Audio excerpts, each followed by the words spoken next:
Ew, almond milk. Ew. Hello and welcome to today's video. If you're new here, my name is Ruth Ann Vines, and today we are talking about surreal media and activities. So, yay, let's get started. Okay, so we are going to start with movies. The first movie that comes to mind is Strawberry Mansion. I feel like this movie is perfect for this time where people are feeling addicted to their phones and stepping away from their online presence. It's gonna be so hard to say goodbye. Everything seems to be becoming so expensive these days. I won't get into it, but streaming platforms and ads seem to be a bit out of control. Nobody wants that anymore, or a loud few people anyways. Strawberry Mansion is about this man who audits dreams, and over the course of the movie, I want you to watch this, but I don't want to spoil it. He begins to learn that he is being surveillanced and he's getting ads in his dreams. And the lady that he's auditing for, he's starting to fall for. So it's a really beautiful story. The film is filled with gorgeous, vivid colors, and it's like a dreamy-esque world. If you love Surreal, you will love this. How long have you been auditing dreams? I've been with the federal government for about 15 years now. And are you enjoying my dreams?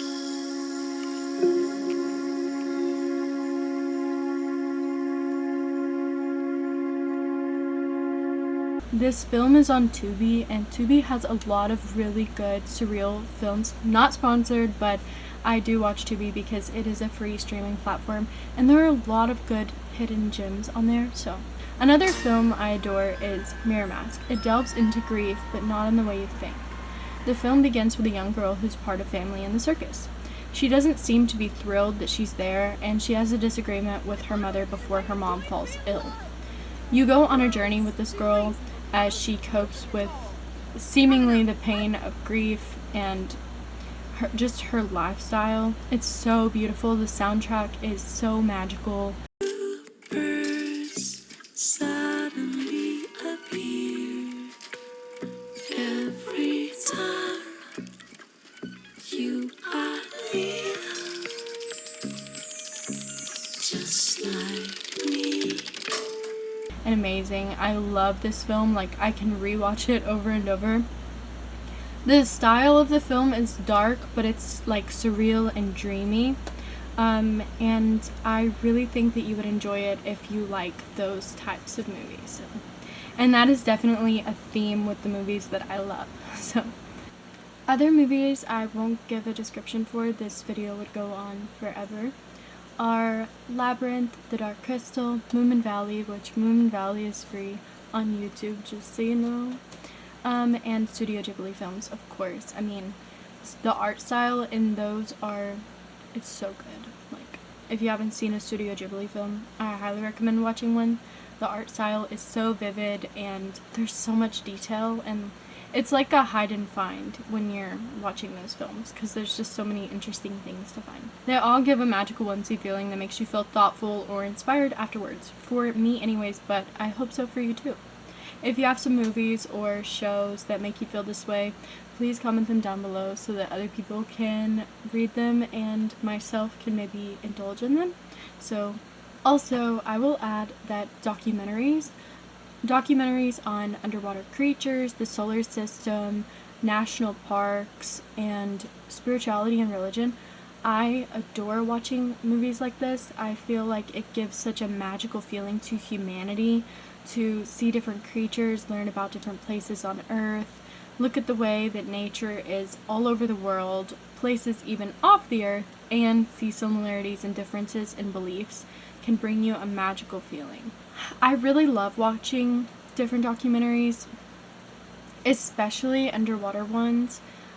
It's just so fascinating to see all of these different creatures that I don't think we were ever supposed to see, because we can't go that far under the water without some sort of gear, but I just think it's so fascinating to see the way that these creatures are like, there's like giganticism down there, and there's like bright colors and like lighting up things, and it's just so interesting to me.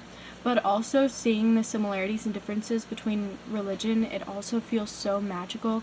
I love looking at the architecture designs of the different churches all over the world, and just the way that human behavior is. It's very beautiful and feels very surreal to me. So, yeah. You can either get a good feeling that from those types of content or an existential crisis. So, whichever, have fun. Now for magical activities. Okay, we have all done this, but maybe you have not done this in a very long time. Trinket hunting. Maybe it sounds a bit young, but I love doing this. Whether I am at home or at a park, I love looking for interesting things.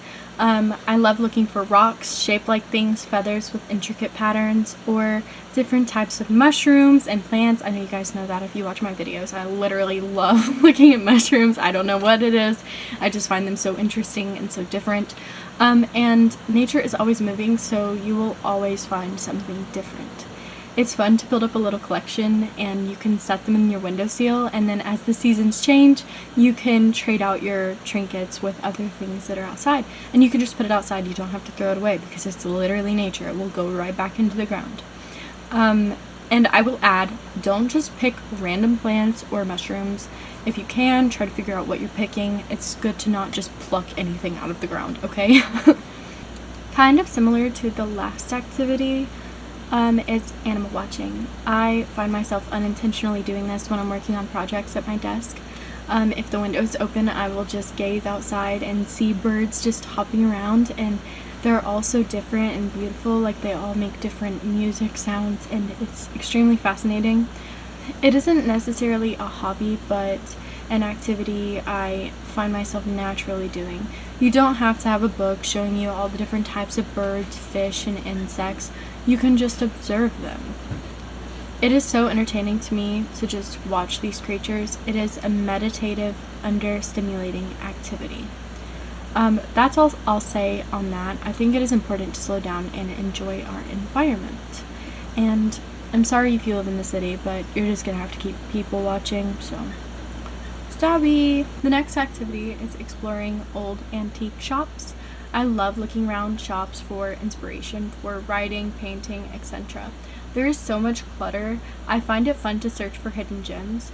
I love going to these places with a goal in mind. Like, I like to look for specific objects, like fairies or angels or fish dishes or pink dishes, just some kind of goal before I go into these shops to look. And I have done this over the years, but I really don't buy much. I just find it fun. It's like an in real life quest, and it's very interactive, I guess. You're going in there with a purpose, so it feels nice. Along with places to go, I adore the aquarium, or aquarium stores in general. Like animal watching, it's just as much fun, except it's in a new environment. Aquarium stores or the aquarium is just like a very cool, relaxing environment, and it gets you in a different headspace. It's very meditative. It's meditative. Oh gosh, I just cannot talk, can I? It's very meditative to be next to the water like that, and it's just so relaxing. I love the aquarium. If you do not have access to going to the aquarium, you can always go to an aquarium store. Even if you're not purchasing a fish, you can still go and admire the fish. They're very entertaining. Okay, so for the next thing, we have music. I love music. I could go on about music for an entire video, but I won't do that. Okay, I won't do it. We're just gonna give you the most surreal artists right now. So, artists that give me a surreal fantasy feeling are Björk. Most of us know who she is. If you don't, you're in for a treat. Her voice is so ethereal and whimsy, along with her music videos. She performs in such an artistic, passionate way, you can't help but feel completely immersed and inspired. For me anyways. Her Utopia music video, I wanted to walk around in that world. It was literally so fascinating. She had a vision and she put it together, and I love that. A few more of her popular songs are Venus as a Boy and It's Oh So Quiet. She does have a lot of other wonderful music if you go through and look and listen, but those are the most popular ones, and I love those music videos. They are so vivid and they like pop at you, and it feels unique. Remy Wolf is another artist who has a distinct style that feels surreal in another way, swirling colors and visuals while her vocals are fun and bold. Pull her under, east side guys. They bring the thunder. I just started listening to her last year, and all of her songs feel so addictive. Like, you listen to it and you're just like dancing and singing, and then the next one plays and you're like, oh, it's just as good. But I love her style. I love that like jumping out at you color. A few more artists that give that magic for me are David Bowie, Grimes, Banshee, Maisie Starr, and like I said, I could go on for ages, but I won't. Okay, so for books, which I'm super excited about. I'm excited about everything I'm talking about in this video. I'm so happy that I put together a script for this, but anyways. The Night Circus by Erin Morgenstern. This is the first book to come to mind. It's extremely fascinating. I've never read anything similar. I've tried to look for similar books, but it's impossible. The people who like say, oh, this book is so similar to this, no, it's not. Don't even listen. After you read The Night Circus, like, that is it. You read The Night Circus. It is beautiful. It is a duel between two people that begin before the main characters are born, but it is also a love story that has to come to an end. The author describes everything so perfectly you feel like you are in the environment with them. I wish you to read this book if you take anything from this video, okay? I have made another video on my channel. You don't have to go watch it. I'm just telling you how much I love this book. I made a whole visual for it, reading some of the poems that were written in the book. It is not a poem book, but it has a lot of very descriptive, beautiful writing throughout each chapter. This book is just so good. Like, please read it. You need to read it. If you read it. If you don't read, this will be the first book you need to read. Okay, so anyways, on to the next book. Another magical book is The Snow Child. It's loosely based off of a fable. It is a beautiful story between the main characters. It's an older woman and man, and they are unable to conceive, and they move out into the cold, and they begin a relationship with something in the cold. I won't say any more, but this book is absolutely beautiful. I noticed that I really love the cold books. I love these wintertime books because everything is so bright against the snow when they're reading, when they're writing these books and I'm reading it. But I highly recommend it. I got both of these books from the library. I do have a copy of The Night Circus because I loved it so much I purchased it. But if you don't have access to a library, there is a website called Open Library, and it has a lot of older fantasy books. Not the ones that I said, unfortunately. I did look before I made the video because I wanted to make sure that everyone had access to whatever things I was talking about in this video. But these books would not be available on that. They're only available at the library or if you purchase them. Okay, so now on to artists. I did not list a bunch of artists because art is such a personal thing to me, and I don't think that people would get much of an understanding from the artists that I pay attention to. But I do recommend you going and searching for artists that you feel connected to. And so for now I have just listed two that have very beautiful works that have inspired me over the years in my painting. So the first one is Josephine Wall. She is a surreal fantasy painter whom I have admired for years. Her artwork is on her website. You can view it for inspiration like I do.